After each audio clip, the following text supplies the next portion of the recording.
E përmendir Ministri Vitia që në një vizit krejt të rastishme, unë në klinikën e radiologjisë zbulova se jam e diagnostifikuar me kancer në stadin e parë. Dhe natyrisht mendimet janë të ndryshme në momentin kur dikush të thotë se je me kancer dhe ai është malinjoz, jo benin. Se shpresa gjithmonë shtyhet deri në atë fazën ku ndoshta është diçka tjetër, ndoshta nuk është malin, por ja që të dy ndoshtat dolen pozitive në rastin tim dhe u ballafaqova me një sfidë, mund të them për veten time, të lehtë. Po e them të lehtë për shkak se zërat, sikur ajo e zonjës Nafie, që kam punuar ndër vite të tëra, që ta heqin tabun nga tregimi i secilës së prekur e secilit të prekur me kancerin, të bëjnë të marrësh përsipër edhe një kapel shtesë, atë të avokimit, atë të shtyerjes dhe ballafaqimit me frikën për të gjitha gra dhe për të gjithë burrat që frigohen të bëjnë analiza apo të bëjnë kontrole. Unë këtë fat timin, ndaq të mirë, ndaq të keq, e kam kthyer në mision. Dhe ky mision është që secila vajzë dhe grua të kontrollohet, të bëj check-ups të rregullta. U kam rastis të lind në muajin tetor, edhe pak ditë kam ditëlindje, në muajin tetor jam diagnostifiku, e muajin tetor do e shfrytëzoj që maksimalisht t'ju them të gjithave mos u friksoni.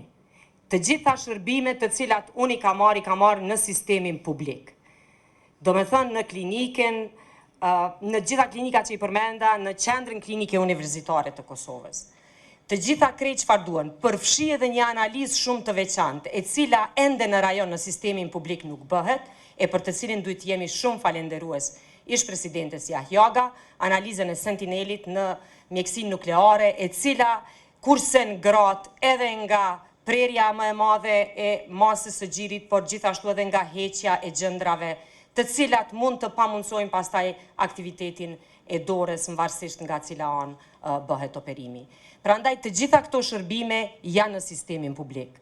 Gjatë këtij muaji, mamografet, ultrazëri dhe gjitha ofrimi kontrollave në gjithë Republikën e Kosovës, e përmendi ministri, është shumë i qasshëm.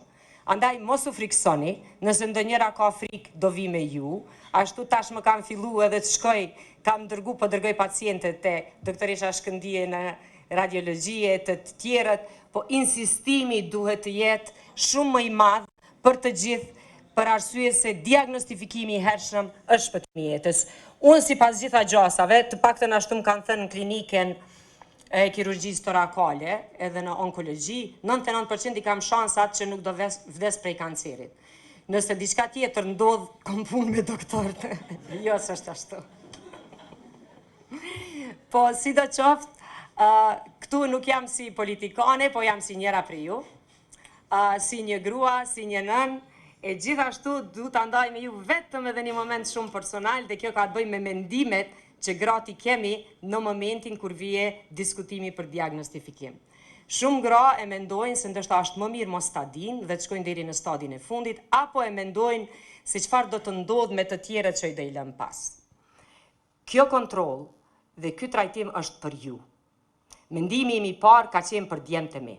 Kom mendu, a do të mbri në rast se ndodh diçka tjetër, të jem jo diku tjetër pos në diplomimet e tyre.